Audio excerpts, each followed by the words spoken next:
lots of inspiration in those wands. So hopefully, because we're all adults here, so we've all been through like stuff, um, whatever in life.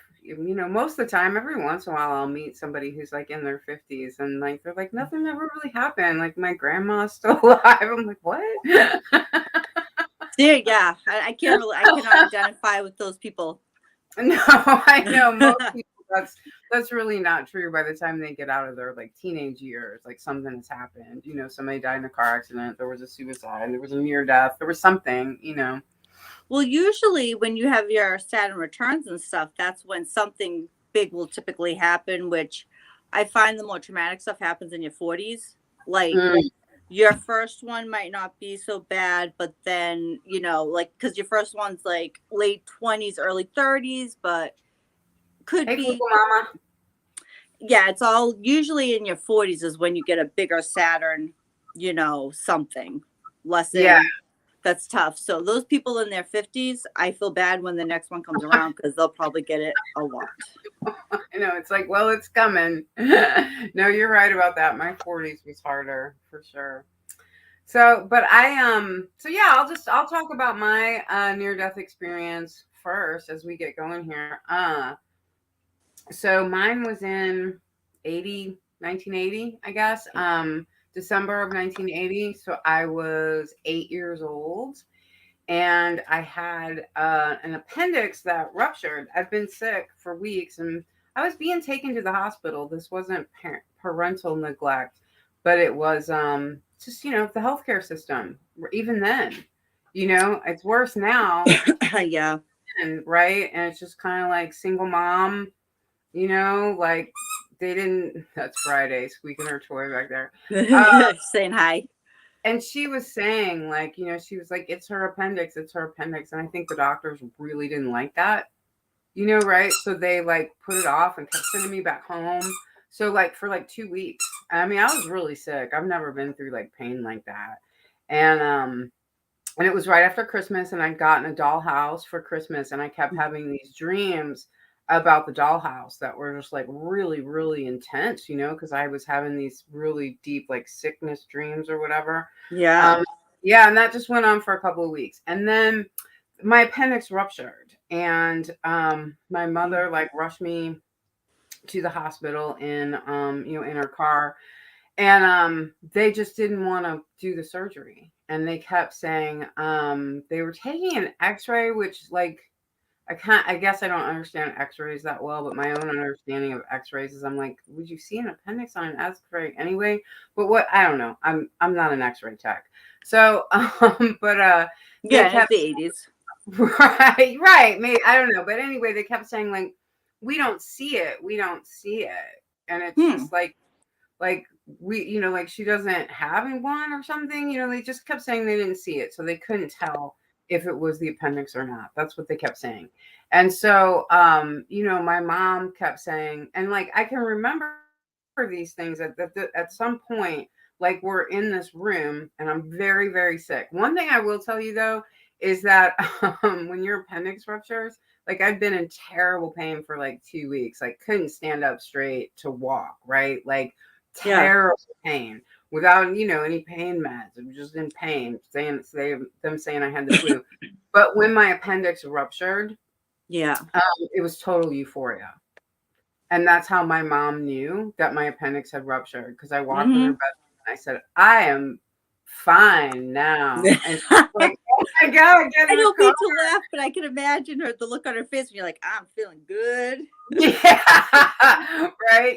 Like I kind of sometimes I think back and I'm like, is that why? Like I like, because I remember it was DARE program times back then too, and so I was like, they'd show us how like tell you how these drugs would make you feel and that you shouldn't do them, and I was always like, I'm gonna totally do drugs, like that, right? Yeah, And yeah, yeah. Opposite effect.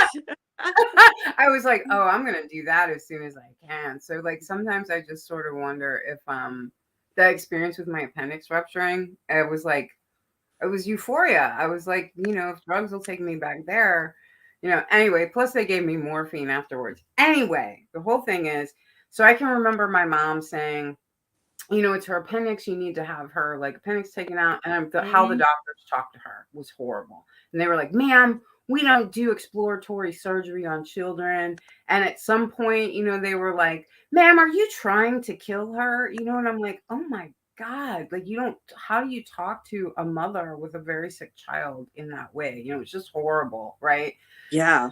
So, yeah. So at some point on the table, my near death experience was very typical of a near death experience. I had this realization. I heard the way the doctors were talking to my mother, and I heard Mm-hmm. her just begging. At this point, she was just begging, please, just do the surgery. Just stop. Just do it.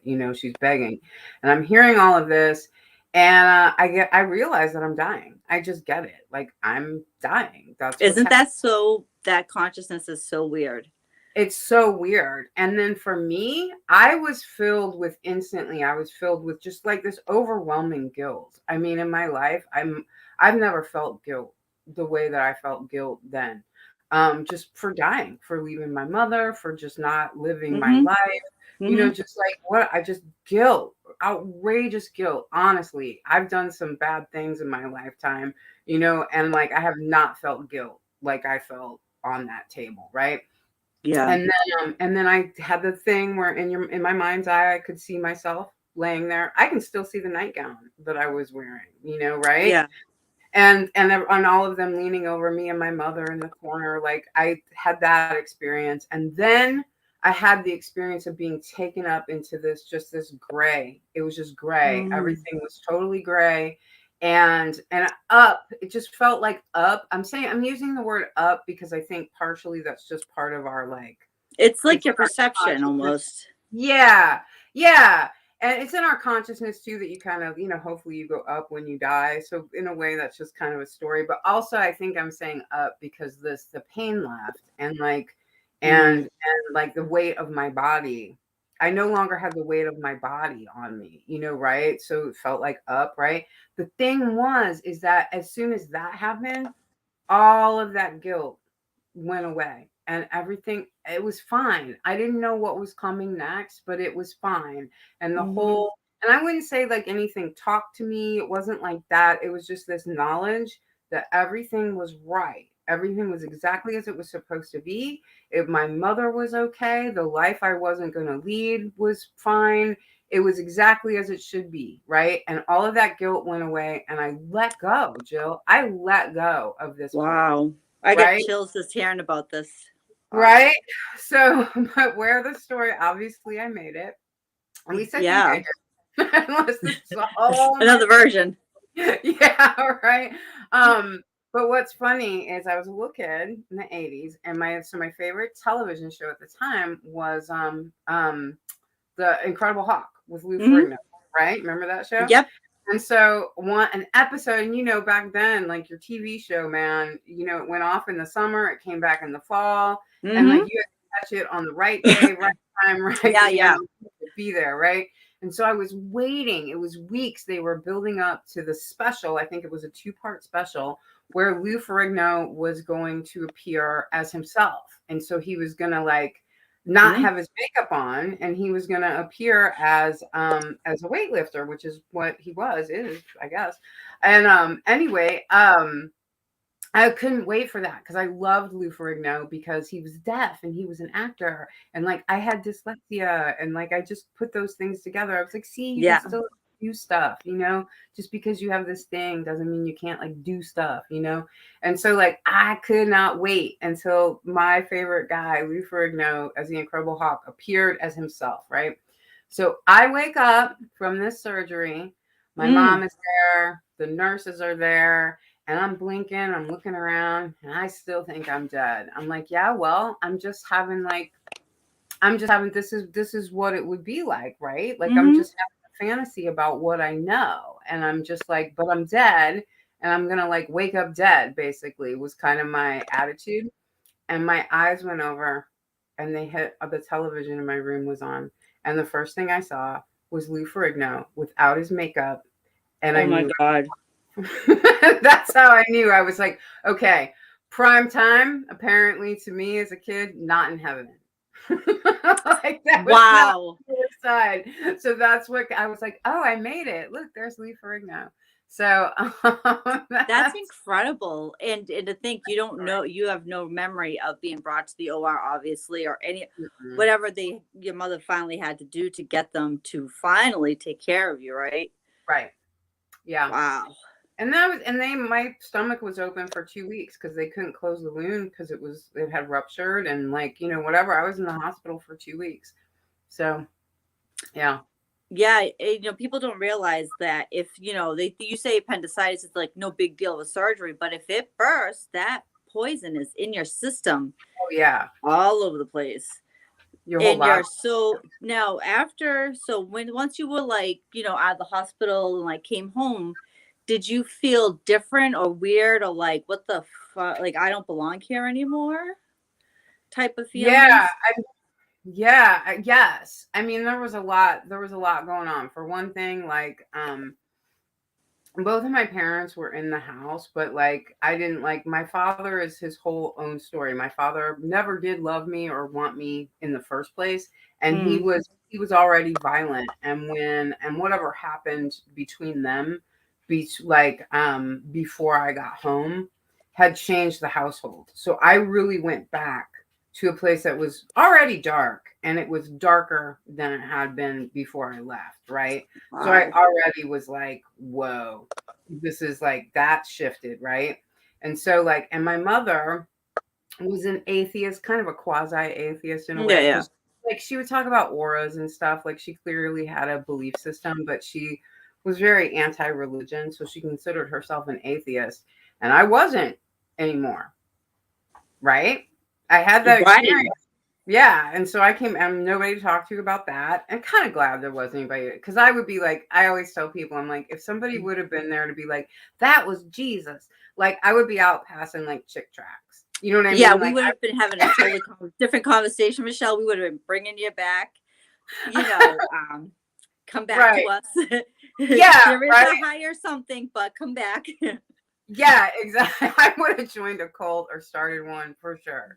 But I was isolated in that way. And like Hmm. my household had changed, in this way, so all of that was going on. And honestly, Jill, because I was a little kid and because of these things that were happening, I really did go through. And so much of this has to do with my home life as a kid too.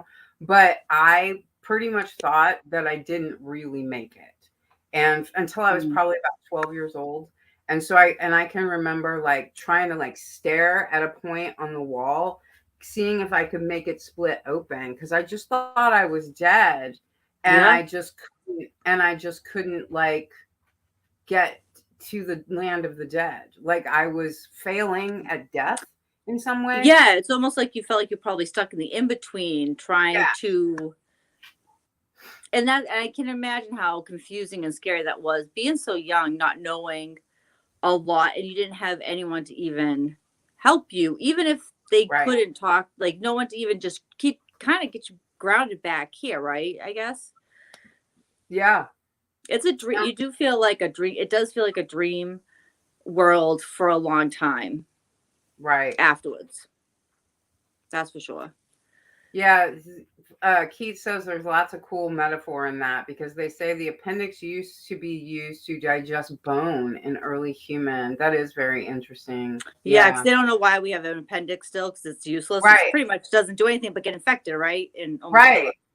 Right. But yeah, no, there's that whole like coming home and things are different. So yeah. So yeah, I'm certainly eager to hear about your because you had a really extended experience. I did, and I think so. I'm so grateful to like you and everyone that's been supporting me because just sending me like thoughts and loves and prayers when I was sick, and just since I've been out of the hospital because it has been rough to like life. The reentry to life is hard. So, and I had the same thing where I had been sick for a while, right? Like this actually started back in January for me, and it was like it was just a UTI. I do antibiotics. I never, like in hindsight, I can tell I never got better. Like I would get better enough, but I was never recovered. So then in February, I end up with back in the emergency room and like, oh, you actually have kidney stones. Oh, okay. And I had this one little tiny one causing a blockage. So they're like, we're going to have to admit you. I had the kidney stem put in and it was all infected already. And I will say too, like when you talk about doctors and hospitals, like when I look at my records now, the first hospital I was at dropped the ball. They missed so much. Like when I had called to tell I have the stent put in, I go and that was miserable to begin with. And so I'm still Yeah. not feeling good. Can't wait to have this thing taken out of me. They didn't tell me what to even expect with that. And whenever they're like, I get to the place that's an hour away from my house, they're like, oh no, that stone moved. You need lithotripsy, which is sonic waves to break up kidney stones, because I had two other ones. And people walk around with stones all the time. If you just stay hydrated, it's when they move and caught like mine was blocked. It was like at the edge of my urethra. So fluid was already building up in my left kidney. So, and it was infected. So that's when you have to go get a procedure or something. And I came home on really strong antibiotics, but they never tested my blood. Like they only tested your urine. And so when I go have this follow up with this doctor, he's like, "Oh no, you need to have lithotripsy now. Stone moved." And they found it on the CAT scan they did before I was discharged. And I'm sorry, I work in healthcare. I know how things work. Why didn't anyone check this CAT scan before you discharged me, for one? So I have to keep the stent in. They schedule it. So now we're into like March, and my procedure's not till the end of the month. The week before, and again, I'm taking strong antibiotics. I'm still not feeling good. Granted, take out the pain of the kidney stent, which was miserable. I'm tired. Like I am logging off of work at 4 o'clock and can barely keep my eyes open. I can't eat. I just don't feel right. And then, so it was the third week in um March. And not to mention, like in the middle of all this too, we lost Jiggy, right? I couldn't go to his services because I had just been discharged from the hospital. There was no way I could have done the drive to where his services were. It was too far from my house, so that broke my heart. And it's like, so all this is happening and it's like I've just lost a good friend of mine too, and I'm so sick. And the week before my procedure was scheduled, I can't take the pain anymore. And I'm not a wuss when it comes to pain. Like I've had stuff happen. I'm like, hey, I'll just take a bowl of ibuprofen, come to find out there's something else wrong. So I call on a Monday and leave a message and it's like, you got to give me something to give me some relief, because I was having bladder spasms, which were miserable too. He didn't call me back for 3 days. And by the time he called me back, I had a really high fever. My body hurt head to toe. I never take selfies of myself. And he didn't listen to a word I said about having a fever and this and that. He's like, oh, I'm going to just call you in this. Da, da, da. I was like, okay. And I snapped a picture of myself. And looking at that picture now, I was so bloated from all the fluid. My face is so swollen. It doesn't even look, it's like you can see how sick I was. So, I talked to the doctor, and by Saturday I couldn't take it anymore. And what ended up, you got to listen to your body. Like your body will scream at you when something's really wrong. And it was about midnight on that Saturday, and I started to have the shakes. I wasn't having a seizure, but I'm having fevers that are not breaking, and I'm shaking, and it hurts so much. So I couldn't even fathom getting out of my bed. The hospital's 5 minutes from my house. I was like, call an ambulance. I just can't. I just can't even. That's how sick I was. I hate ambulances. I hate all that. And luckily, once I got to the emergency room, they found out pretty quickly that I had become septic. And so, time from like that to when I come out of the hospital is very weird and fuzzy for me. My concept of time and of timing of events don't line up, because Okay. I've asked, and they're like, no, you got there at this time, or you were transferred. And I'm like, no, it was like the same day. But they're like, no. And so I get to the hospital, and where I live, it's a small community. So I got transferred to another town 15 minutes away that has a bigger hospital. That's kind of the norm. And I'm on a telemetry floor, which is for your heart. 'Cause they were worried about heart. My heart had been under duress too, because I've been in so much pain, and they needed to figure out what was making me septic. And now I'm starting to have a hard time breathing. Now, I've always been asthmatic, whatever, but I feel like I'm drowning. And I thought I was only on this floor for a short time, but I guess I was there for a whole day. I don't really remember. But eventually I put up such a, I apparently put up, like, because I remember buzzing the nurse and saying, you have got to do something. I am drowning, intubate me, whatever. Because I'd reached that point where I'm so tired. It's a struggle to breathe. I can't move. I hurt.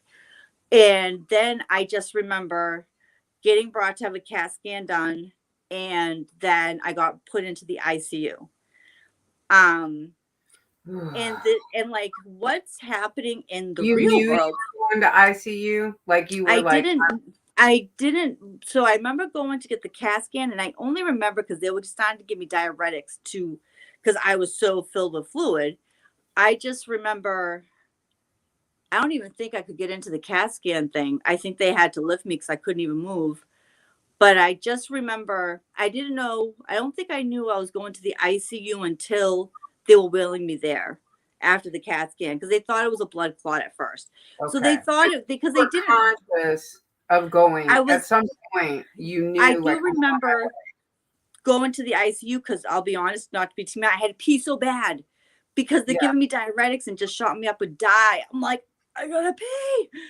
But yeah, anyways, I just remember being in that room. It's big, lots of doctors, lots of nurses, and they're hooking me up and this and that. And this is like, I thought I was only on that floor for a short time, but I guess it was an entire day. yeah. I don't really remember. And part of it was too, I was having really high fevers that they could not break. And when you get older, like as a kid, it's like 103 is like that's when you should call the doctor. Mine was up to 102.9. And for, being 48 and having it be continuous where they can only break it a little, that was dangerous for me. That was one of the things. But once I'm in the ICU, so that was the biggest thing. Once I was there, I wasn't getting better. I was getting worse by literally by the minute. And this is when I don't, so what was happening in my world at that time and outside of me don't match up. I Right. have a few conscious, like actual memories that I can, like, I remember clearly. I remember when the doctor came in and said, do you have someone you can call to be with you, because we need to tell you something. Somehow I managed to get my phone out, dialed Danny, handed the phone to the doctor. I don't remember Danny showing up or anything. I just know they're like, you have, I just remember hearing you, because they had taken blood cultures, they got to wait for them to grow. They're like, a fungus has grown in the, from the specimen, and it was a fast moving one that had a very high mortality rate, and there was no way to figure out how I caught it. It's one of those, it was a rare strand, one in a Mhm. million. It's like one in a million basketball half court shot. I got it. And I just remember, like, I I wouldn't say I was sleeping. I will say I never saw myself, like I never was looking down at myself. I was Mhm. in a void. I was just in this void. I don't remember. I know I wasn't sleeping because it was not peaceful where I was. And I remember then hearing about, now there's a bacteria. Oh, and now there's another bacteria. There's like two bacterias of fungus. And, you know, um, I just remember feeling like I'm burning from the inside out because my fevers are so high, but also being so cold. And I had been put on oxygen and I couldn't breathe. Like I couldn't talk. To talk in a whisper for me to answer basic questions was a struggle. But I like the weirdest things. I messaged Robin and Keats that I'm in the hospital. I messaged at one point, messaged smoking, and also I had this. I remember at one point, and I know it was a Tuesday. This is all I know is it was a Tuesday, mind you. I got brought to the emergency room on Saturday night. So my friend Carrie, who I'm very connected with, I just knew. I texted her, Carrie, I'm dying, and she wrote me back something. And all I remember seeing is, no, you're not. It's going to be hard. And I don't remember reading anything else. I just couldn't. But I knew at that moment, at that time, I was dying. And that's when the internal, like I do remember seeing my mom. I do remember seeing my Nana. There was other family members around. I just remember they stood really far away from me and they were kind of like illuminated and they just kept shaking their heads at me. They wouldn't come near me. And I think it's because, so apparently, so one of my cousins, she gets dreams all the time. And my mom came to her and said, I kept trying to die and she kept kicking me out. And if you ever knew my mother, that's totally something she would do. So I was talking to people. You know how like you wake yourself up because you're talking in your sleep? Mm-hmm. I remember coming out of the void at one point and I am talking. I have no idea what I'm saying. And I just remember going, don't just pay no attention to me. I still don't know who it was I was talking to. I just remember it was so dark where I was. It was just darkness and it was hot and then it was cold. And then I'm having like this internal fight. Like think of it as like, you know, the angel and the devil on your shoulders. And one of them is saying, just let go. Just let go. Because I am so fucking tired at this point. My body hurts. I'm burning up. I am just, every breath is a struggle at this point. And I'm so tired. And I just wanted to end because I had been in this state for so long. And I can remember, this is what I remember fighting internally in my head going, what the fuck does that mean? Sorry, I'm going to swear. I'm like, I was swearing to myself. What the fuck does that mean? How do you let go? What does that mean? And then I just kept hearing, you can just let go, Jill. Just go. And then I had this thought, fuck that. I'm not going to see my kids again. And I all of a sudden looked at Danny and said, I want to see the boys. And he went and brought them. But on a weird, this is how weird it was for me. When they came, I didn't know why they were so upset. My 23-year-old was so upset. Like he was practically trying to crawl into the bed with me. And I couldn't understand why. I was happy to see them. I know I couldn't really talk much because, like I said, I could barely talk above a whisper. And I remember not knowing why they were so the looks on their faces were so like they looked so scared and so sad. And that guilt when I heard about how it was for them afterwards killed me. And I know it wasn't my fault, but it was my fault. You know, it just, it killed me when I had to hear what they had to go through because the doctors just every day kept saying, are you prepared? Are you prepared? I wasn't getting any better. I was declining more each day. My kidneys shut down at some point. They came back. I don't even remember that happening. I did see Joey. I did see Jiggy. He came flying by. I saw other people too who I recognized, but there's only certain ones that stick out that I can name that I saw at some point. And I just remember the fight constantly. And when I say like, I know I wasn't sleeping because it wasn't restful, but then I would just be kind of conscious. I would only know if it was night, if it was dark out, I knew it was nighttime if I opened my eyes and saw the window. But I had no concept of what day it was at all. I know they had to do, they were afraid the fungus had attached to my organs because of how fast moving it was. So I know they had to do a scope down my throat to check out my heart. They did twilight though. They knocked me out. I was kind of unconscious anyway. So that checked out fine. They were like, because they didn't know, there was a lot of unknowns. So like I had to have more CT scans. They thought the bacteria was coming from possibly my stomach.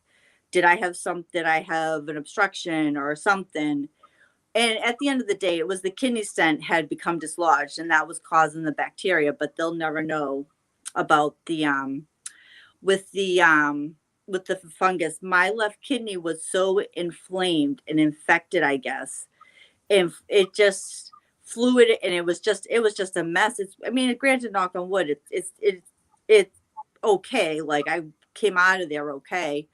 I remember looking, because I had this special thing that was, because I couldn't get out of bed, and like my urine was like practically brown, and that's not a good sign. Right. So they were really worried about, I was moments away from going into a coma and a complete organ failure. And I remember having a thought, like, why, like, because I was, like I said, I was just in this black place, this dark. It's almost like I was in an in between. Like, I don't root. So you had the feeling of, I had the guilt feeling too of leaving my boys.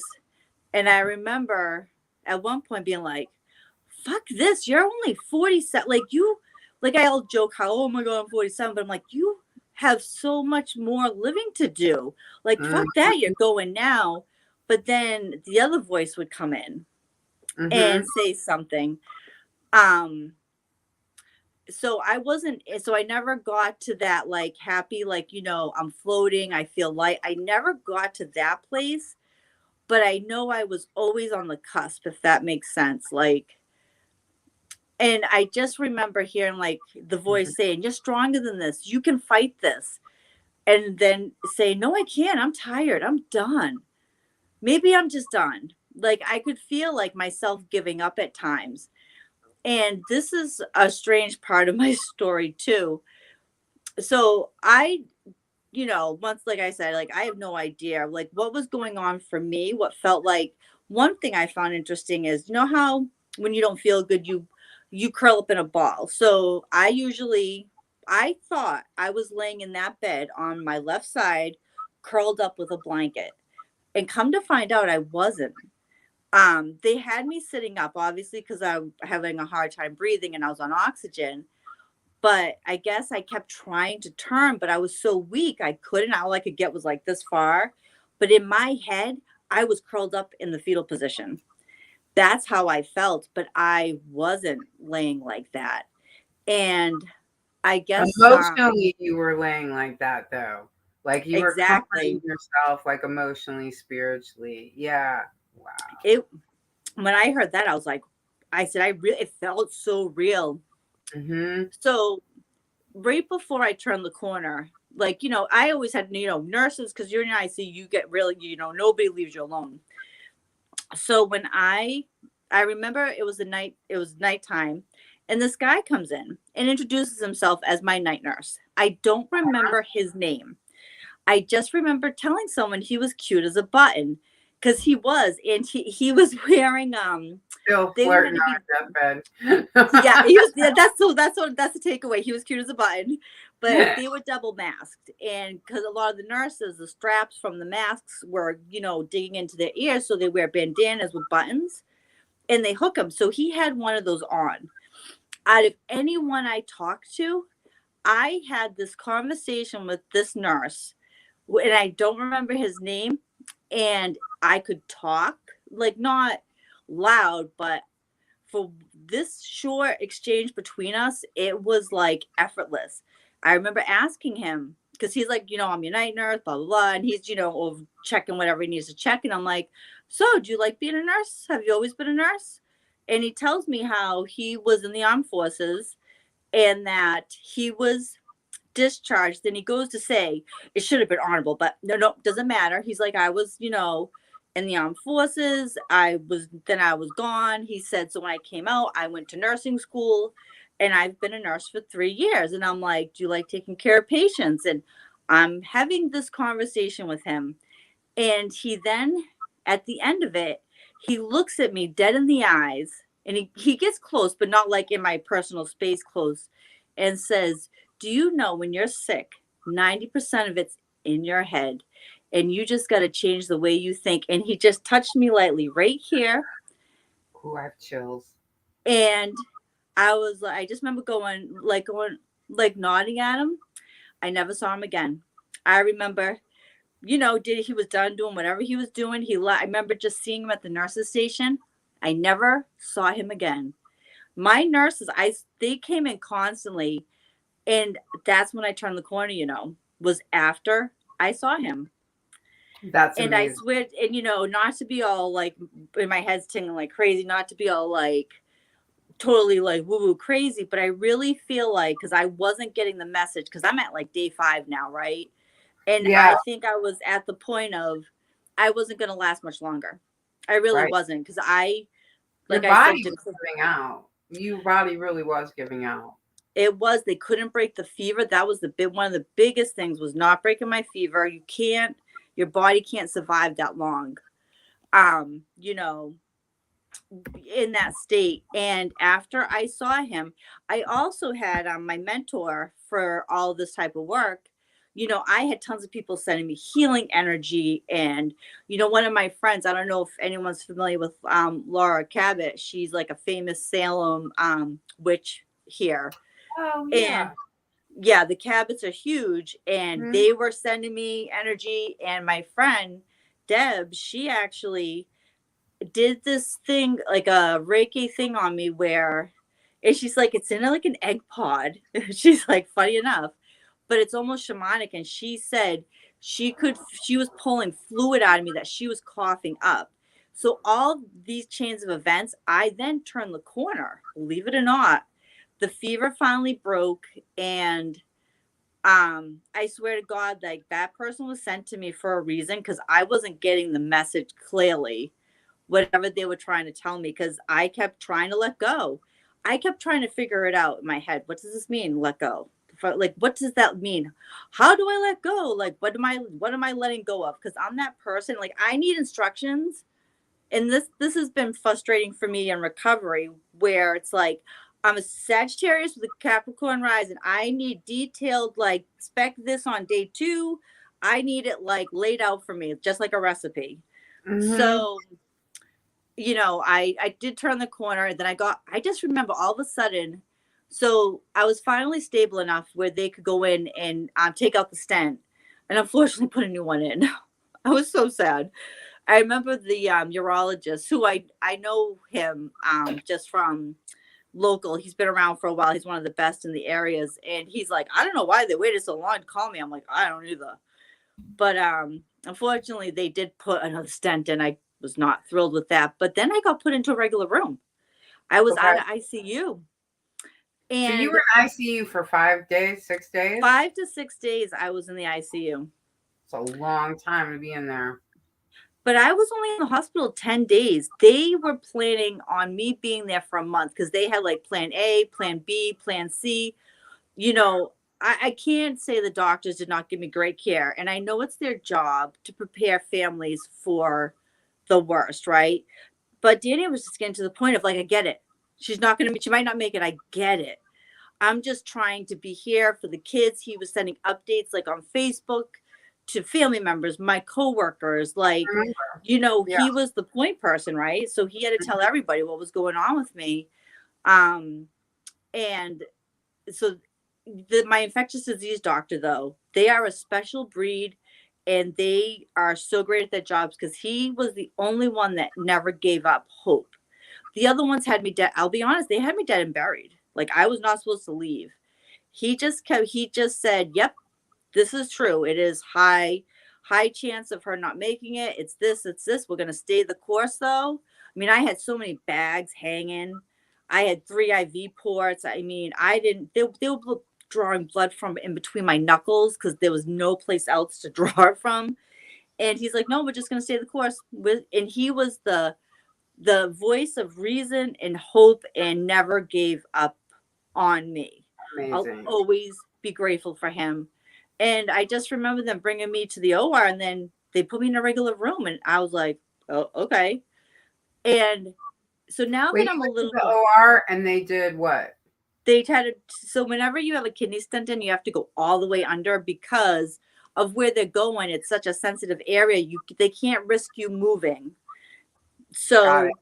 So so you're not under long. It's not a long procedure, but they do fully put you under. And because the first time because I'm such a wise ass because I work in healthcare, the first time I had the first stent put in, they give you a little bit of happy medicine as you roll down. So I look at the anesthesiologist. I'm like, so you giving me that Twilight crap? Or am I getting the real stuff? And he's like, oh, no. And he's trying to nicely explain, not knowing I work in healthcare and I know the difference between Twilight and, that sort of stuff. But, and then I was in a regular room. And Okay. when I kept hearing nurses talk about me almost dying, I didn't know what they were talking about. I had no idea. Wow. That's why time is very weird for me, Right. because in the ICU, I had a moment of knowing I knew I was dying. But then when I come out of that gray void I'm in reality a little bit, and I'm hearing the nurses talk, I'm like, what the fuck are they talking about? What do you mean I almost died? I was that close to dying. I really, truly had no idea. Right. And I did end up spiking one more fever, and I had an old school nurse. I'll never forget it because it was the middle of the night. And I'll spare you some of the details, but the best thing she did was she came in with these huge ice packs and packed them around my neck. And I was like, oh God, thank you, Jesus. It was the best feeling in the whole wide world. And then I remember her coming back to take them. I'm like, no, don't take them. She's like, no, we can't. We only can do this for so long. We don't want you to have hypothermia. So my primary told me, she said, those types of tips, like little old school tricks, are not, you need a very old seasoned nurse to pull something like that out of their hat to be able to break my fever that fast, because she broke it within an hour. Wow. She was awesome. She's just like, we're dumping the Coke machine ice, like we're dumping the ice bucket on her. She just came, she came in with her, like, an MA, and they got the bags like that you get like after surgery. They just, and she had one behind my neck and behind my, like underneath my arm. It felt awesome. I did your have fever a really must have been high for that. It was, and she was fantastic because it did break. That was the last fever I ever had, being in the hospital. But I just know then it's like, okay, so now I'm hearing people tell me I almost die and I don't know, but I ended up leaving. Hang on one second. I was going to ask you something. If we back up a little bit, you had a time period where people, things were coming to see you that were not like people, right? So like anything you recall from like there, or you just felt like supported, or like what was, you have that experience, anything from? They just kept shaking their head no. They just, every time I would look at them and I try to talk to them, they just kept, I just remember they would shake their heads at me. They would not come near me. Nope. They just kept shaking their heads no, because I couldn't go near them because then I would have crossed. Right. And that's why you didn't know how to let go. You were like, I don't know how to let go. And they're like, well, we're not going to help you, kind of thing. No, seriously. They were like, nope. Right. And when I saw Joey, I saw his reflection and he was like next to me. And I remember being like, what are you doing here? But he wasn't there long. Like I said, it was just a flash. And I remember seeing familiar faces. I can't name them though. I knew them. But for anybody who doesn't know, Joey is a close friend of Jill's that had recently died before this happened. So just to bring that in there for anybody who doesn't And know. his mom is actually listening tonight. She's here for support. That's wonderful. Welcome. So people know him as Jiggy. So I just remember seeing him, and I know other people I saw. I don't I know them, but I can't tell you their names right now. Oh, that's fascinating. Do you think you really knew them in life, or you're just like, I know you, but I don't, not from this life? Do you think that's possible? I don't I think they were my ancestors, to be honest, I because gotcha. I Oh, that don't. gives me the chills. You're And like, I got because I great aunt.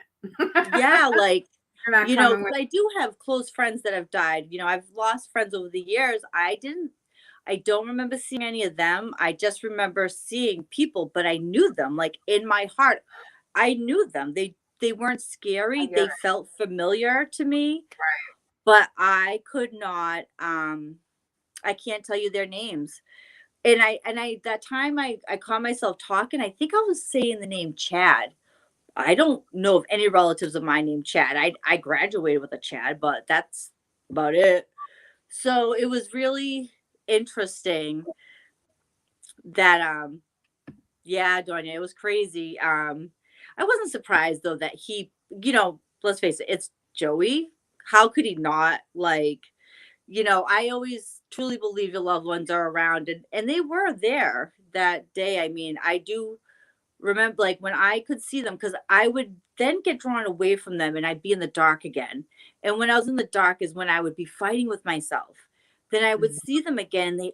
They would look, I remember they were all lit up and they looked so, yeah, yeah, it was such a scare. And, a lot of people only knew what they could know from what they saw on social media that was posted. And like I said, a few people I messaged, because I think I sent Keats a message. I don't know how I did it. I don't, because I could barely put a thought together. But I'd Right. have these weird moments, and I don't know if it was me as a way to tell people I'm going at the Yeah. time. I don't really know. And Um, I didn't mean to cut you off either by putting that comment up, but you're in this place kind of just, and nobody's, these people, you're not going with them. That's kind of, yeah. They weren't letting me. I think I tried to go with them, but every time, so I my the relatives I recognized, especially my mom, I Hmm. could see her clear as day. And the best way I can describe it is, like, say I'm sitting here, they looked like they were standing on the bank of a cliff. A cliff. Like, that's what it looked like. And that's what it felt like to me.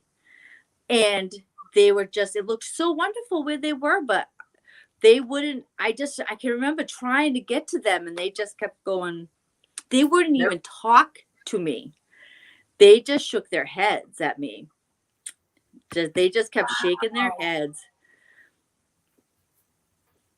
Well, I Yep. think, Donya, I think he sent you tonight for me, because this is, it's a heavy subject, and it's something that anyone that knows me, it's, behind, off of social media, like Michelle has been, and John aside, and all of them have been such huge, and Donya, such huge supporters for me, checking in on me, especially when they really got to hear from me too what had happened, because a lot of people just knew snippets, what they saw, like, on a Facebook post or something someone else relayed, so no one knew the full story until I could tell them what was going on. And it's been a rough recovery. I you know so I do come make it, obviously make it out of the hospital, right? I'm Hmm. so weak. The first time I could take a real shower was, it took every bit of my energy. And I remember going, do I wash my hair? Do I not wash my hair? No, you're washing your hair. It's been 10 days. You're washing your hair. Um, and I was also so sick too. Like, I got brought in by ambulance. So when it was time for me when the doctor ever said they were discharging me, I was like, seriously? I had just been able to get out of bed by myself and walk to the bathroom because I was in a private room by this point. That's another story for another day. How my first room didn't work out, let's just say, but I think things worked in mysterious ways, and I got myself a private room. But the first time I stood up, it scared me how weak I was. I couldn't stand by myself. It was so scary, and how winded I got to stand out of bed and take 2 steps to turn around, and I felt like I could collapse. That was also so scary to me because I'm just finally realizing how sick. I almost didn't realize how sick I was. In the ICU, I didn't know until I got back to the regular room and I hear nurses talking and I try to get out of bed and I can. And like when they had discharged me, I had pajama pants by this point, but I had to leave there in a Johnny and their slippers. I had no shoes, nothing. I was like, whatever. I just want to go home. And Right. when the doctor ever said they were discharging me, I couldn't believe it. My cultures had come back, nothing new was growing, and the numbers were getting smaller. So, Mm-hmm. I mean, I was on infusions that lasted 4 hours in the middle of the night too. So I'd always get woken up when the stupid bag would be empty and I'd have to buzz the nurse. I was in a lot of pain still. I was having a ton of pain. My poor kidney had gone through so much traumatic stuff that I was being given morphine. I was still having to take morphine almost every 4 hours and nothing, I couldn't eat. So everything tasted disgusting. Cause when I could finally eat so they had me on, I guess, a liquid diet in the ICU. I guess they fed me some Italian ice here and there. I don't really remember, but when I could like order a breakfast, everything tasted disgusting. Nothing I get it. tasted good, and it was from the infections and all the antibiotics. That's interesting. Oh, that's so It's interesting. really interesting. It's like you That's got out very of the, interesting. and your Well, they people were standing on a cliff, so there's that borderline. Like you got right out on the line. I did, and I swear to God, that was someone was sent to me. Like they talk about earth angels, right? Or people Yeah. have these experiences all the time where they say they see someone and they never see him again. I swear to God, he was sent to me because I wasn't getting it. And I just remember so clearly talking to him. Right. And I don't know if he did change the way I was thinking, but I turned the corner the next day. That's when I finally started to respond. Just him touching you like that, and like we're not totally Yes. sure he was on this side of the veil. Like just like it just And he seems touched me either right. way, whether he was here with on this side or he was on from the other side. Either way, it seems like what he did, he was like, Hmm. here's you don't have enough energy. Right? Here's some more life force. Like you need a little Exactly. bit more. Yeah. Oh my God, Michelle, I never thought of it that way. And that makes such sense because he touched me technically where your third eye would be, right? Think Right. about it. And I Yep. remember it being so gentle the way he did it, and it felt comforting, if that makes sense. It does. It does. Ooh, gives me the chills, Jill. I Yeah. remember something you had said too is that you had these feelings like you were trying not to fall asleep. Like when you were like in it, you just Hmm. had you had these feelings like you were fighting sleep, but then kind of later on, you're like, I was fighting death. I was yeah. Oh, thank you so much, Donya. I know everybody was praying for me. I so like it took me a while to finally be able to read all the messages I got. It was just and that was it was so touching and overwhelming to see the outpouring of love towards me. Like, Mhm. I hate to say that tragedy always brings people out, but like old class, it was my 30th, coincidentally, it was my 30th year class reunion that I did actually get to go to. And my old classmates I hadn't seen forever hugging me. Oh my God, it was so like, I hate and like old friends of mine have connected, and it's just sad that it will take a tragedy to bring people together. But I'm so grateful for the outpouring of support and love that I got. And for my family too, not to mention my 2 kids and, my aunts and uncles. Like I have a big Italian family. I don't forget like running into a cousin of mine at the grocery store on Father's Day because I gotta remember we're wise guys. I'm at the Uh-huh. register. He's like, "So Jill, you're not dead." Hey, no, I'm not. I'm alive. Like that's how we are. But um, so to talk about like so so I have this illness that was not expected, right? It came from God knows where. I feel like 2022 has not existed for me. And that was the other thing, like losing Joey too. I didn't get to like, you know, grieve him like I was. And then I was too, because when I came home, it wasn't easy. The Yeah. antibiotics were killing me. I couldn't eat anything. Everything still tasted gross. Hmm. I was even throwing them up at times. So my whole day was just like, what can I choke down to take this Right. antibiotic? And I'm still in pain. And the depression kind of set in a little bit, just in bed. And then 3 weeks of that. And then as soon as, yeah, it does. That's when it brings people together.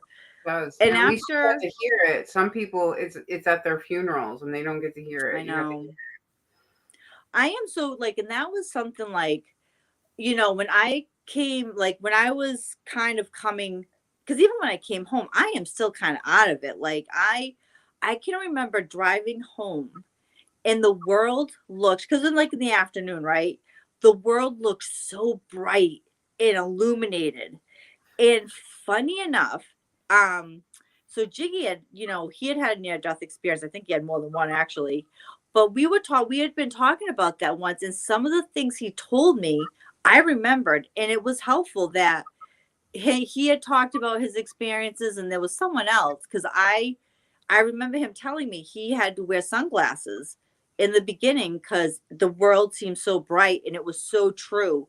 Everything was amplified, sound, smells, and I can, you know, I had like, I'm grateful that a lot of my family members did not come to the hospital to see me. You know, I hmm. was not in good shape, but once I was home, you know, I remember my aunt and uncle, my dad's brother and sister had come to see me, and the noise, like, because all right, we're Italians, right? So I got my uncle talking to my brother, my aunt, like, I just remember at one point saying, I can't hear a fucking thing over as all this. And I'm not normally a short fused person like that. It was too overwhelming for me. Too many conversations, too much noise. The sensory overload was really, really hard for me. Granted, I think I watched everything on Netflix and Hulu during that time.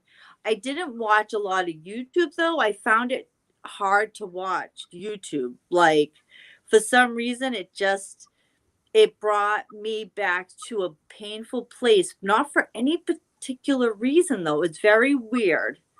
I don't know why, but I just couldn't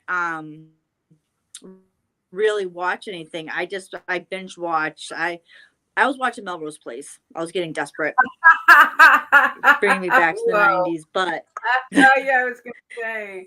so it took, you know, yeah, that's where I was. I was like, I was watching Melrose Place and I couldn't even, you know, I did a lot of meditating. I will say that because what else? Yeah, yeah. So yeah, I knew about one. I thought he had two, but I think the last one with his brain aneurysm was the big one where he actually did die. I think he told me. Oh, But okay. you know, I couldn't, you know, I am, you know, anyone that knows me, I'm like all over the place, right? Sorry, just got I'm I'm getting a we're home, but don't worry, we won't be on the Wi-Fi message. So I could, you know, not being able to eat was making me miserable too. I'm hungry. I had lost weight, but I lost muscle. I didn't lose fat. Like I was shocked. Like the first time I had to bend down to pick something up, I almost couldn't get back up again because I lost so much muscle in my legs and in my arms. I could see it. Oh. And this is what I mean about um so this whole journey. So my heal, like for me, recovery does not. Hey, Eileen. Oh, thank you so much. I swear, trust me, once I could eat again, I was eating. But you know, recovery for me did not begin until May, technically, because I had to get through 3 weeks of antibiotics. As soon as I stopped taking the antibiotics, though, the taste started to come back. And I still, to this day, things don't taste good every once in a while, and I don't know why. And then it was just dealing with having the lithotripsy done. Wi-Fi wars are real. That's right. Hashtag Wi-Fi wars. But Mhm. I remember like, so I could start to eat again, which was good, but I had had the lithotripsy procedure, which was nothing. That was like a cakewalk after everything I had been through. Like, I was so done with doctors. I swear, every orifice of my body had been poked, prodded, x-rayed, looked at. Um, and the lithotripsy, like, I will say, like, the next day kind of felt like you might have been punched in the kidney, but my kidney already hurt. It was already hurting anyway. So, and it was like a week and a half later that the stent came out. And that's when the clock kind of starts for recovery now. Yeah. But nobody tells you What what happens to next? expect. Yeah. They tell you to take it easy, listen to your body, don't overdo it, and be patient, but they don't tell you what that looks like.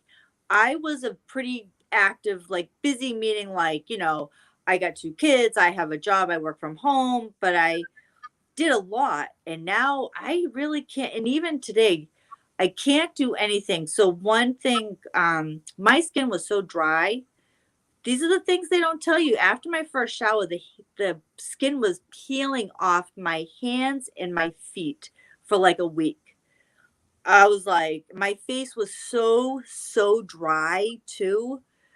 And I remember, like, to take a shower required planning, because to walk up the stairs to get clothes, and then I'd have to sit down and then decide, okay, do I have the energy to wash my hair today or not?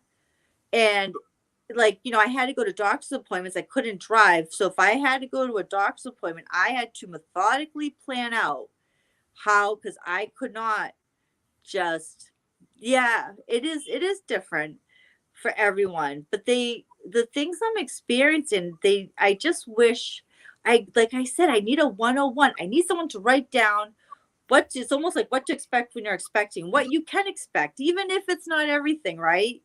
Mhm. Um, so I had a great conversation. So my doctor did a telehealth visit whenever someone's critically ill, like I was. They do an aftercare, and she just said, "I'm just so happy to see your face right now." She said, "I saw, because everything's electronic. She could see the progress note. She's like, I didn't think I was going to see you again, Jill." She's like, "I'm just so happy to talk to you right now." She's like, "What can I do for you? What do you need?" I'm like, "I guess nothing right now." I said, "Eventually I'll need, I got to do short term, like paperwork, whatever." My employer, I will say, was fantastic. My director, actually, because she lived 5 minutes from the hospital, she came to see me in the ICU. And also at one point they tried to transfer me to Boston because I was so sick and declining, and she was helping with that, but they declined the transfer, which was fine. But you know, um, I do remember her coming to see me, vaguely remember her coming to see Mhm. me, but But now that you've gone, like you're, no pressure to come back. yeah. Well, so your healing process starts in May, basically. Like you finally really start to heal, but there's been ups and downs since then.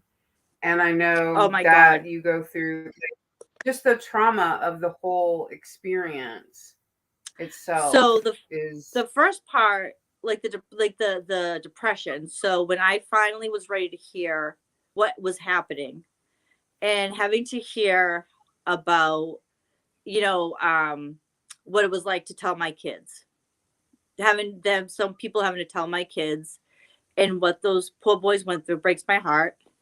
And the timeline of things, like how I say, I think I'm like, oh, I was only here for an hour. They're like, no, you were there for a day. right. And my kidneys shutting down, and I never knew that.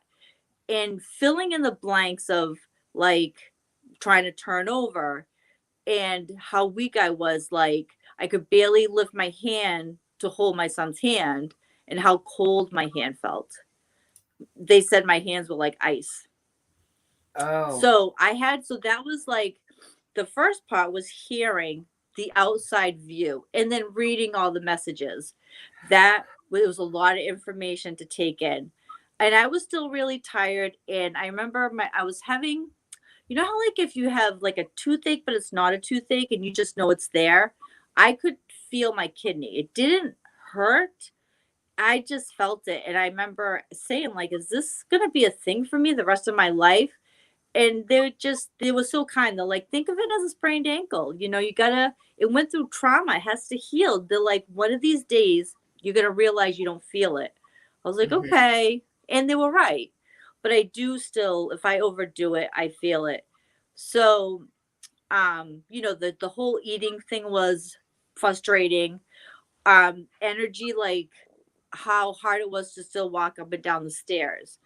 I couldn't, you know, the first time I left my house and got into a car and drove, I had a very methodical, laid out 2 stores with a list, and I knew I could not wander.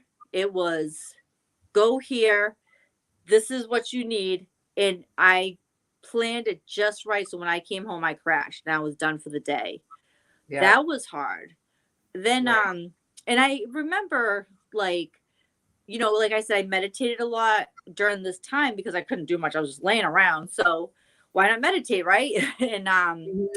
I remember in meditation trying to bring back my memories from that time. They won't let me remember. They're like, nope, no, you can't. I remember my mom. I remember hearing her voice going, no, hell no, you're not ready yet. I was like, okay, but having these thoughts of I got a second chance at life because now I really understand. I've read my notes from the doctors. Like, holy fuck, I had no idea how bad this was and how traumatic it was to my loved ones and people close to me and my friends. And I'm like, what am I going to do with my life now? Like, things got to change the way I was living, right? Um, and all Yeah. those great plans have gone out the door. Like, you know, when I went back to work, I was going to pull back. That didn't happen. Right. It is a miracle. So the weird side things too is how long they told me a year, right? So the fatigue. So this is perfect for doing this tonight because yesterday I felt pretty good energy wise. Hmm. Today I am fucking dragging so badly, and you don't see it now because the energy of the stream and stuff kind of peps me up. But like Yeah. Sunday, you know, we were all talking. I had to tap out. I had nothing left.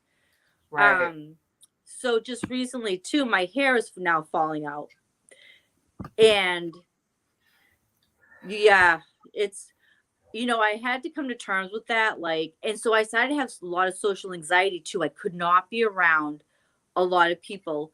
One of our nephews turned 21 and they were doing a lunch at a Mexican restaurant.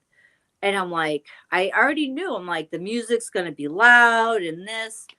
And I wish I had just stayed home because it was sensory overload. It was miserable and the food wasn't even that good. It was like I just knew I had to then start picking and choosing. And also for a while I couldn't be around people.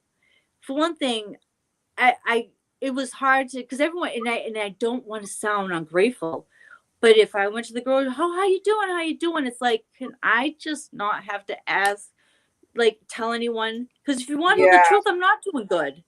I'm not Yeah. okay. Like that was the truth. I'm not okay. But it's like so I am so much better, right? Obviously, I Hmm. am okay, but if you want the truth, I have more bad days than good. Um, and I really like coming to I overdid it once or twice. Yeah, Yeah. That makes sense. yeah, and that's like the extreme fatigue and the fuzzy brain going back to work. I used to be able to like I'll be honest, I haven't done my taxes yet. Like shit like that. Like I realized when I came out of the hospital, my car payment hadn't been paid because it came out like I'm like I would get these things like holy shit, like my whole life is like in disarray and I don't have it in me to try to get it back Well, to normal operating.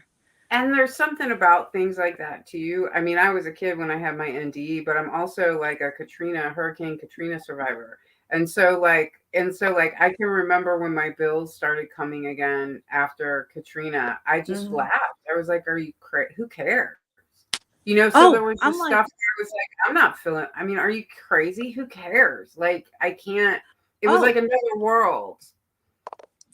and so for instance, so the state where I live now, if the state should have just stayed out of it for short-term leave now, the state provides the benefits. It's like a pilot program bullshit. It was much easier when you just went through your employer's insurer, right?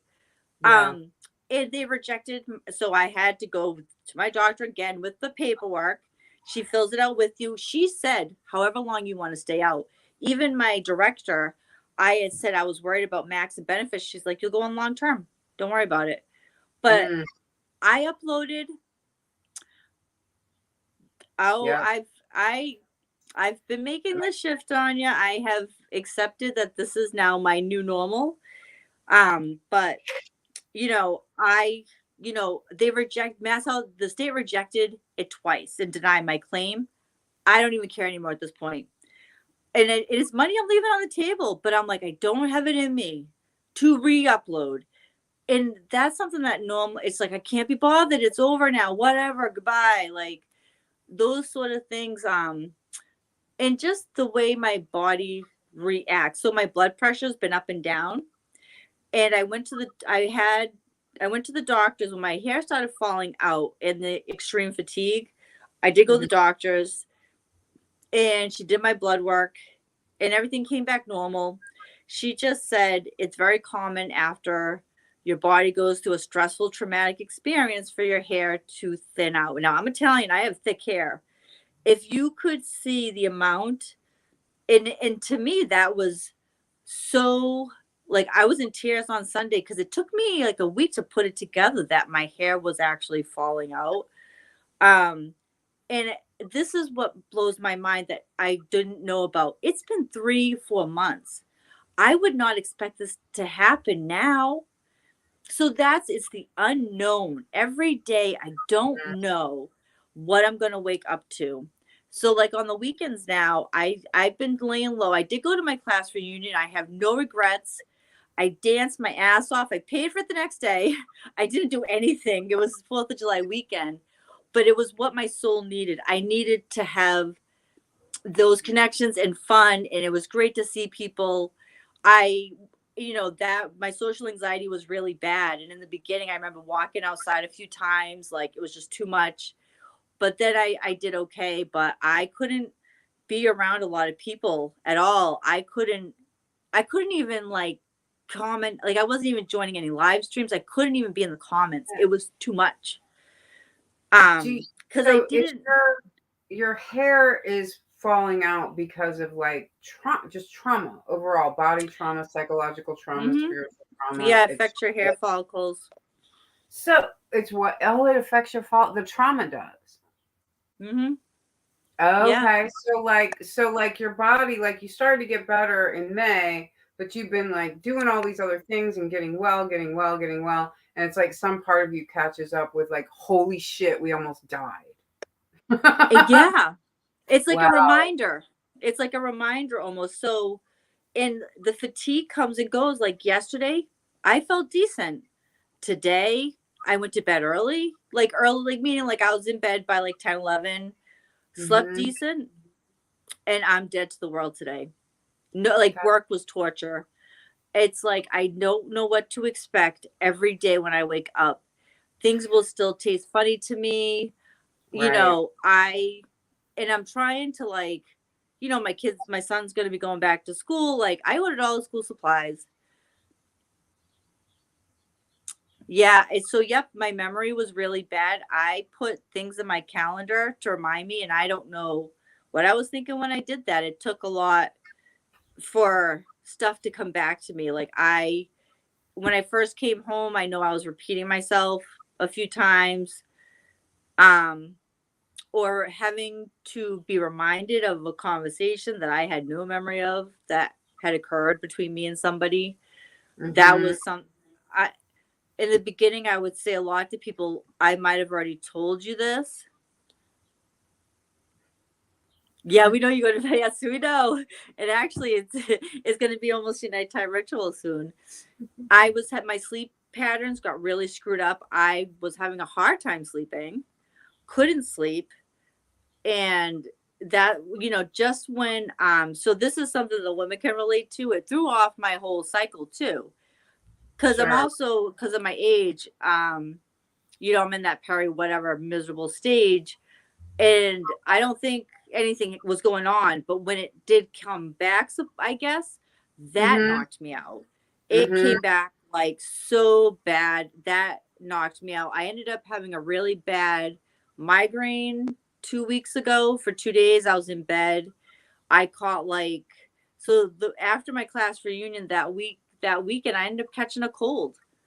I'm very, and it was just came out of, my body was run Mhm. down like that one night, which I have no regrets about though. That was such a great time. But I've missed out on a lot of stuff. I've been trying to connect with friends, and I can't even do the follow through to say, let me check my calendar, I'll get back to you. I can't do that. And just the aches and pains in my body that I I keep wanting to feel like myself again, and I Yeah. don't feel like myself. And I have a lot of dark days like in my head. Like, Mhm. I can be a wise ass, and I can be, I can put on my professional face for work. But a lot of times when I have my headphones on and I'm listening to something, I'm usually in a really kind of dark, quiet place. It's been very hard to have re-entry into life. It and that's what I mean about they don't really prepare you like nobody talk, and I haven't found anyone talking about what it's like, except for like just one or two one-off conversations. I didn't feel like I fit here anymore when I Yeah. first was Yeah. home. Yeah. I'm like, I don't know if I belong here. Do I belong here? Like I really was questioning, was I supposed to come home? Yeah. Was it going to be better on the other side? Like, is my life am I ever going to feel? Because my doctor did ask me, do you, how, like, compared to how you felt, how are your days? I said, honestly, I'm more bad than good. And it's really hard to explain that you don't feel good when it's not like I have a headache or a stomach ache. I just don't feel good. And Yeah. it's really hard to put that into words and describe how I feel. I feel very lost at times. I'm just like going like this. I can't believe it's the end of August. I don't even know what time has went. I just feel like I'm floundering right now. Just kind of going along and doing the best I can. And I finally have like, because of my nature, like I was fighting against my nature, right? My nature is to just so And run well, I with your. find it's taken me a few months to understand that. And now I just know, like, the weekends I don't make any plans. I will, like, my son does the snake volunteering. He was doing a local show, and I was like, I am going to make it. Because, like, even to leave my house on the weekends to go grocery shopping, sometimes I have to talk myself into it because I don't even want to be out in public. Mhm. But I really wanted to see him, and it was hot. And this was another reminder of how much my body is not right, not back to normal. A lot of us feel Yeah, this way. no kidding. Um, so locally where I live, at the beginning of August for 3 days, it's supposed to be like, you walk through downtown, the shops like have things or whatever. That's what Cameron was, and I remember I walked there and made sure I saw him first. There was like two stores I wanted to go to anyways, and I just know that even like the heat's the heat, but like last year to do what I did, no problem. I remember I made sure to see my son first before I went into stores. There was one store I wanted to go to at the other end, so I said I'll go there and make my way back. And after I Mhm. went to that store, I said, "You got one store left in you. Pick which one you want to go to." Because I knew. And so I stopped at the store I wanted to go to, said goodbye to my son. I mean, I'm talking, this was an hour. Walking to my car, I was getting dizzy. I had been drinking tons of water. My body, Mhm. it was not even uphill. It wasn't. I just can't. That's what's so hard for me. But like certain things, like I have to pick and choose if it's that important to me in the mental preparation to say, I am going to do this. Yeah. Oh, yeah. I mean, I love my house. Like this, where you see me down here, despite the golf border, which came with the house, this is my space down here that I come whenever I've been on a live stream. But this is like my space. It's like, everyone else is 2 floors above me. But yeah, it's just been hard. That's why I appreciate all my friends that have, and I don't want to say put up with me, but have been patient with me when we talk and all they listen to is me bitching about me not feeling good. But I've had to come to, you know, when they say take it easy, like to me, I didn't know what that looked like. I didn't know what it meant to slow down. And now I'm learning. It's like on the weekends, it's like one thing. If I'm going to do something, what is it? What is it you're going to do? I cleaned my bathroom last Sunday, and that's when I realized how much hair had fallen out, and that was traumatic Oh. in itself because I realized it was in all the drawers, and I was like, "What?" So after the bathroom's not even that big because I got one downstairs and one upstairs. I was done for the day after that. I couldn't physically. I was like on the couch watching something stupid Well, there's because so there much. was It's physical to clean the bathroom, but then now you're also having this emotional, spiritual experience because you're like, oh my yeah. God, my hair is everywhere and I haven't even really noticed until right now. Hmm. That's got to be like wild too. Yeah. So now, like taking a shower in the morning, I wasn't washing my hair every day because to touch it I was afraid to, but I got this, my hairdresser suggested a shampoo that's supposed to help. That came on Wednesday, so now I am, and I'm only wearing my hair back because I touch my hair all, if you watch me on any live streams, I touch my hair and that will just make it come everywhere. So I pull it, the elastic's not tight, but I keep it back just so I don't play with it and have it come out everywhere. um so that was like a whole level once again in the morning going, okay, I gotta take a shower now, breathe, like, who would have ever thought that my nails are all screwed up the way they've grown, just those weird, like I said, the dryness in my skin and just the aches and pains, my blood pressure too being like it was normal at the doctor's when I went for my blood work, and then I Mhm. had a follow up and it was high. Right. Um, so they're not putting me on medication yet because it hasn't been consistently high. It was in the hospital. Obviously, I was under so much duress that I was on. They were giving me high blood pressure medication, but I did start seeing my therapist again to Oh, help with cool. the anxiety. And she actually, funny enough, just coincidentally, over the summer was reading about how your body holds on to trauma. Great. I mean, that's what you need, somebody who knows that stuff And to yeah, help. and she just Yeah. happened to stumble into it for other because she typically does kids. That's how I know her because she was my son's, but she does have some adults. So I am so blessed. She was a lifesaver. She came to my house and spent 3 hours with my family. So Wow. she's a lifesaver. That's Yeah, amazing. so my body clearly is still holding on to it. Wow. Yeah.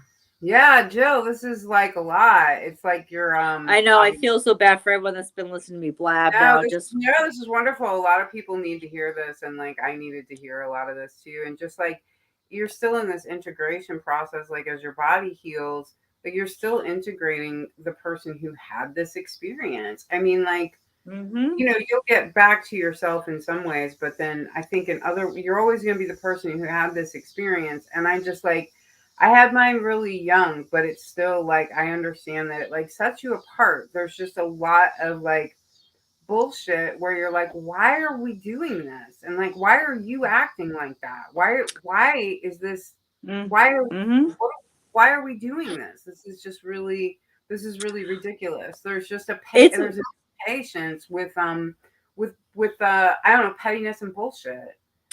Absolutely. There was like one of my closest friends, like I love her to death, but I was like, I can't do you right now. I just can't. And she can't understand.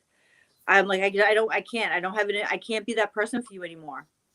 And you might not be that person again, which is like okay. I mean, there's growth here too. I'm saying like I think the ways you want to get back to Hmm. yourself, you will. But then I think there's all this growth here and all this like I think Hmm. a lot of spiritual questioning comes out of this. And then I also just think like you know getting more sensitive to like I mean you're already really sensitive to like spirits and these different things, but it's just I Oh, think that that opened up big time. but it opened up big time. I mean, it makes sense because it's just like at that point they're like, well, you've seen us, we're here, and Yeah. so like, or whatever, we've had this contact with you, this world is here. And like I think that's a lot of, my thing in my life has been like that too. It's just because I'm like, well, I Yeah. know it's there. Even if I don't have as many, direct memories as you do. My experience was a little bit more opaque, but something was there. And I think, I always spend my whole life, I never questioned that after that moment. I was like, I'll tell you what, there is something there. It is Well, not if there's just, one thing I know is that when you die, you're okay. Like if there's something I learned from this, like when you're on the other side, you're mhm, okay. And you're yes. still watching. Oh, that was the one thing if I could take Mm, something away was everyone was okay. My Nana had Alzheimer's. She was okay. The she was little okay. Portuguese lady was shaking her head at me. Nope. Um, and that's just it. I feel like, and it's not imposter syndrome, but it's so hard to put into words. And that's part of it. I'm still trying to put into words and process Yeah. this person who I am that I don't recognize some days. Yeah. Well, that's why this conversation was important to have. So, yeah. Thank you for like sharing all of that, Jill. It's like, yeah, Oh, thank Michelle, you. thank you so much for letting me, Yeah. ramble and just, it means a lot to me. I like, as Keith would say, it's a big vexing. Yeah. Vex Yeah. all that shit, right? It is, and people go through like all kinds of things, even if it's not. And sometimes, like like it actually it's funny because like for me, like with my near death experience, I really was. I always kind of was like, or whatever, And actually, it was niche that was like, well, that's why they call it a near death experience, not a death experience. Like you got close, and I Yep. was like, oh, and so that was just a couple of years ago, and that like liberated me to speak, to not feel like Mm. I needed to say, well, it wasn't that big of a deal because it was, It right? absolutely was. It I mean, you absolutely were going was. up, you were floating, you were like, you had I was out of body. Yeah, I did. Yeah. I mean, just like a lot of people say. And, I always think that's funny. I'm like, that's exactly what happened. Like a lot of people say it, but And that's what happened to me. so I didn't have out of body like that, but I will say the few videos I've watched to hear, like I did a little bit of research. So Hmm. what you described and what I Hmm. described is what people say. They're either in a void where they Mm. don't know and it's kind of dark, but you had it felt good, the guilt left. Hmm. I never got to that place. I was in a darker place and I don't know. We'll never know what that rhyme and reason is. Right. Why yours felt light and fluffy, mine was dark and angry and fighting and not knowing. It could have been my age too, like Hmm. something, like Yeah. angelic, however you want to see it, was just like, oh, the baby, she can't do this. You know what I mean? Like we gotta just Hmm. she can let go and then we'll send her back. Like she can't. Yeah, Yeah, exactly. We're like, right. we're gonna just take care of her for now Yeah. and put her back when she's ready. Yeah, and I think that's why I don't there's other things about it I don't remember too. I kind of just feel like maybe there was something there that was just like, you can't do this. Like this isn't right or whatever. But I don't know. I haven't talked to a lot of people who had that experience as kids, so maybe they're like, nope, it was dark. I don't know. I don't know. Now that I'm saying that, I guess I've never talked to anybody that had an experience like Mm. that when they were a kid, but they're out there. So Oh, absolutely. yeah. So Ugh. this was so awesome, Michelle. I always love talking to you. Whenever you asked if I wanted to come on, I was like, absolutely. Oh wow. Oh, wow. Yep. That's So everything changed.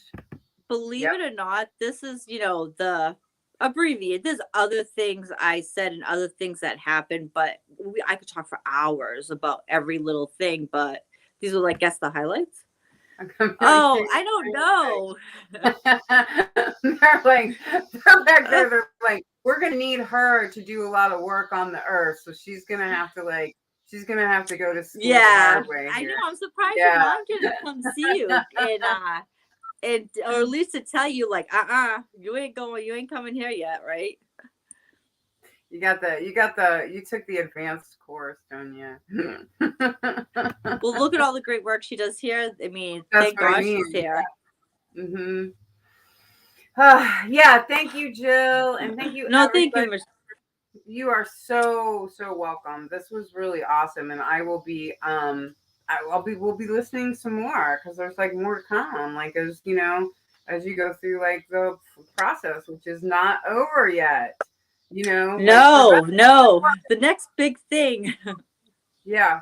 Yeah. And I mean, for better and for worse, I think. Like, you got Yeah. the physical that you've got to go through, which is for the worst. But then I feel like spiritually, emotionally, this is coming to be better. Like you're getting, like, I think Yes. something you're getting fed and emboldened in all these ways. And like, and like your kids are like, so I know like you have at least one that's an adult and the other one's a teenager, I think. But like they're Hmm. young and you have all this time to like spend with them as like this person who like I don't know has is enlightened and grown in this way, which is also like really cool. So I anyway, think it helped too where moms can be underappreciated sometimes. And I think with everything that happened, that changed a little. Me, my adult son, he was, yeah, I agree, John. Nobody talks about. That's why that was my struggle. Was I couldn't find um no one. I didn't no I couldn't nobody I couldn't find even a video. And thank you to everyone that came tonight to show support. I so appreciate it. I love you guys all so much. My extended my extended YouTube, social media yeah. family. So All yeah. right. I guess we will sign off for this evening. Okay, Jill. Thank you, Bye. everybody. Much love. Thanks, Michelle. Bye. End broadcast.